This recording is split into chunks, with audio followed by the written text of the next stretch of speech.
तो ये है हमारा नया भारत, जहां जुल्म और बर्बरता जो है ना, उसमें हम इतना आगे निकल रहे हैं कि हम तालिबान को भी पीछे छोड़ रहे हैं। जी हाँ, बिल्कुल। तो वो ट्रेन मॉब लिंचिंग वाला मामला आप सबों को पता है कि अंदेशा सिर्फ उनको ये लगा कि उसमें जो है वो गौ मांस है, तो एक डब्बे में वो जो है गाय का मांस नहीं बल्कि भैंस का मांस लेकर अपनी बेटी से मिलने के लिए जा रहे थे। जहां कुछ ही दूर स्टेशन में हिंदू चरमपंथी वो गौ रक्षा दल वाले गौ रक्षक का जो ठेका लेकर के बैठे हैं, जी हाँ, वो मिल जाते हैं और उसके बाद उन बुजुर्ग के साथ बदतमीजियां, गाली गलौज, मारपीट, बहुत कुछ होता है ना। और ये जो है सोशल मीडिया में काफी वायरल हो जाती है, तो मजबूरन लामोहाला महाराष्ट्र पुलिस को जो है वो इसमें संज्ञान लेना पड़ता है, एक्शन लेना पड़ता है। एफआईआर कई वो उसमें दर्ज किए जाते, कई सेक्शन लगाकर एफआईआर दर्ज होती है और आरोपियों को गिरफ्तार भी किया जाता है। लेकिन मजे की बात यहाँ पर क्या आपको पता है? ये देखिए, शर्मिंदगी वाला चेहरा जब कांड कर रहा था तो पूरे खुले मुंह में कर रहा था, लेकिन अब जो है शर्मिंदगी वाला चेहरा किस तरह से अपना छुपा कर निकल रहा है, देखिए। तो मजे की बात यह है कि 1 घंटे में ही, गिरफ्तारी के 1 घंटे में ही इन भाई साहब को जो है 15,000 रुपए की जमानत पर छोड़ दिया जाता है, यानी कि ये बंदा छूट जाता है। हाँ, तो देख रहे हैं, ये है हमारा नया भारत और ये है हमारे भारत का इंसाफ। जी हाँ, एक आदमी को इतनी बर्बरता से मारा जाता है कि पूरी दुनिया देखती है और पूरी दुनिया इस पर आवाज उठाती है, और उसके बाद इतने संगीन जुर्म के बदले में क्या होता है, 1 घंटे में सिर्फ और सिर्फ 15,000 जमा करके जमानत भी मिल जाती है, रिहाई भी हो जाती है। और बाकी जो है ना, उनको भी जमानत मिली जाएगी, आज नहीं तो कल छूट जाएंगे। इसकी के लिए बिल्कुल बेफिक्र रहिए। जैसे बीएचयू के वो छात्र रेप केस याद है ना, 2 को 7 महीने बाद जमानत मिल गई, जमानत पर रिहाई मिल गई, और तीसरा वाला जो अभी तक पड़ा है लेकिन उसको भी जल्द से जल्द जमानत मिल ही जाएगी। इसके लिए बेफिक्र रहिए, क्योंकि यहाँ पर जो है गुनाहगार बहुसंख्यक समाज से आते हैं और जिन पर जुल्म हो रहा है वो है अल्पसंख्यक समाज से। तो खैर, मेरा तो यहाँ पर बोलना यह है कि जिस बीएचयू के छात्र के साथ इन तीनों ने गैंग रेप किया था वो तो अल्पसंख्यक समाज से नहीं थी, तो ये लोग खुद अपने ही समाज के अपने ही दुश्मन हैं। ये क्या, इनके लिए क्या ही बोलूं, ये खुद तरस के लायक है ना। और मुसलमानों को तो अब इन सब चीजों की आदत सी पड़ती जा रही है ना। तो तुम लोग जो हो इतने बड़े वाले वो जो काऊ अम्मा के रक्षक हो, तो ये वीडियो तुम्हारे लिए कुछ इन्फॉर्मेशन देना था। वहां पर भी जाकर इस तरह से मॉब लिंचिंग, गाली गलौज, मार धाड़ करो ताकि तुम्हारी काऊ अम्मा जो है ना वो बच सके। जी हाँ, तुम्हारे ही धर्म की एक ब्राह्मण औरत जिसका नाम है इंदिरा नूई, जो कि दुनिया का सबसे बड़ा बीफ एक्सपोर्ट कंपनी चलाती है, बीफ एक्सपोर्टर हैं। जी हाँ, जाओ, हिम्मत है, पिछवाड़े दम है, और देखो किसके साथ खड़ी हैं। पिछवाड़े दम है। एक अम्मा की पैदाइश हो, नाजायज नस्ल नहीं हो, नियोग की पैदावार नहीं हो, तो जाओ जरा यहाँ पर भी अपना हिसाब किताब, वो बीफ वाला वो जो है ना गऊ मांस वाला मामला, जरा यहाँ भी निपटा लो, ठीक ना। और मैं कुछ लिस्ट भी दे रही हूँ बाकायदा, ये जो है ना गूगल में तुमको एड्रेस और फोन नंबर के साथ मिल जाएगा, ठीक ना। ये भी लिस्ट दे रही हूँ, जरा इनको भी देख लेना, है ना। बड़े वाले नामी ग्रामी सारे जो हैं वो तुम्हारी काऊ अम्मा के मांस के एक्सपोर्टर हैं। बचाओ अपनी काऊ अम्मा को, ठीक ना। और हाँ, एक और सबसे जरूरी इंफॉर्मेशन भी देनी थी, वो ये तो पूरी दुनिया जानती है लेकिन फिर भी बता दूं, क्योंकि तुम लोग जो हो ना वो शुतुरमुर्ग वाला चाल चलते हो। जब खतरा देखते हो ना तो ऐसे अपनी आंखें बंद कर लेते हो और लगता है कि पूरी दुनिया मुझे तो नहीं देख रही, बेवकूफ गधे कहीं के। हाँ, तो बताना जरूरी होता ना। हाँ, तो इलेक्शन के वक्त इलेक्टोरल बॉन्ड याद है ना, सबसे ज्यादा जो है ना वो तुम्हारी काऊ अम्मा के एक्सपोर्ट कंपनी से चंदा वसूला गया था, यानी कि लिया गया था, हजारों करोड़ों रुपए।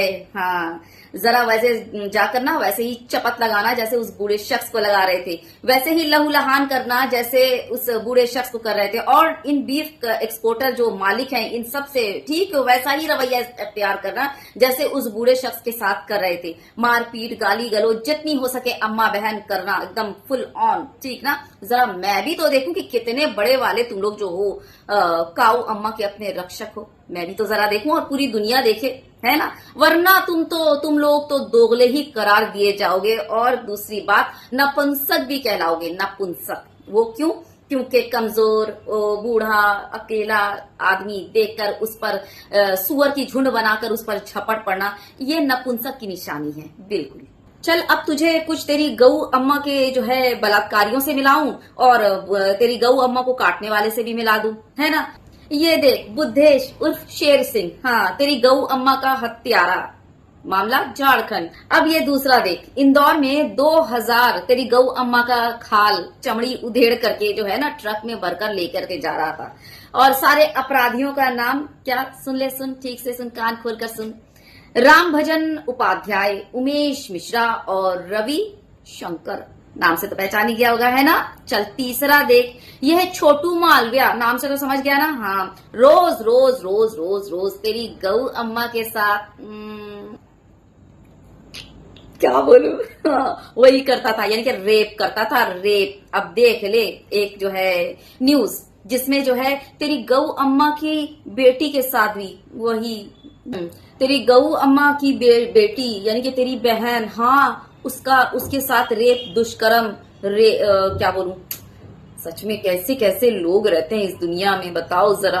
है, अपनी बहनों तक को नहीं छोड़ रहे, बताओ अपनी गौ अम्मा की बेटियों तक को नहीं छोड़ रहे। तौबा तौबा तौबा, मुझे तो बोलने में भी शर्म आ रही है। तो इसलिए मैं जो हूं ना आपके सामने रिपोर्ट ही पेश कर रही हूँ। ये खबर तो न्यूज तक पहुंच गई। हाँ, देखिए वीडियो रिपोर्ट।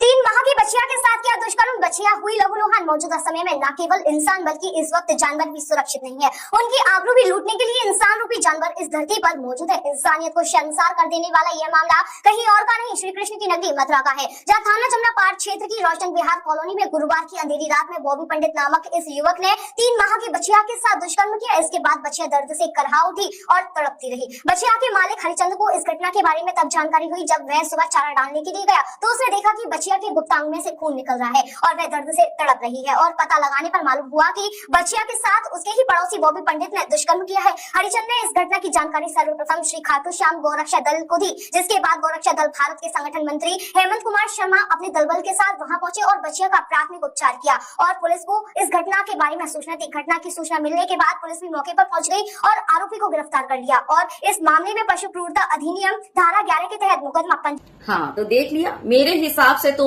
इन दरिंदों के साथ जो है ना, जो काऊ अम्मा के साथ इतना दुर्व्यवहार कर रहे हैं, इनके साथ तो उस बुजुर्ग के से भी ज्यादा बदतरीन सलूक कर होना चाहिए, है ना। बल्कि मेरे हिसाब से तो इन जैसे लोगों को जिंदा रहने का ही हक नहीं। आपकी क्या राय है जरूर बताइएगा कमेंट बॉक्स में, है ना।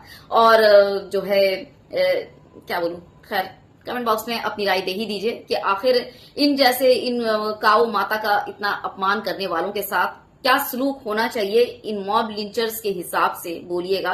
जैसा इन लोगों ने जो है उस बूढ़े शख्स के साथ किया, तो उस हरकत को मद्देनजर रखते हुए इन लोगों के साथ किस तरह का बर्ताव होना चाहिए जरूर कमेंट बॉक्स में बताइएगा। शेयर करना बिल्कुल मत भूलिएगा। आप लोग शेयर नहीं करते, वीडियो शेयर कीजिए ज्यादा से ज्यादा, ताकि इन लोगों का जो है ना कच्चा चिट्ठा, ये जो नकली गऊ रक्षक बने फिर रहे हैं, दूसरों से वो छिनताई वसूली 2800 रुपए और मोबाइल फोन वगैरह वगैरह जो छिनताई और वसूली के लिए गाय के नाम पर ट्रेन में चढ़कर इस तरह से तमाशे करते हैं, इन लोगों का पोल खुल सके। ठीक, अल्लाह हाफिज, take good care of yourself.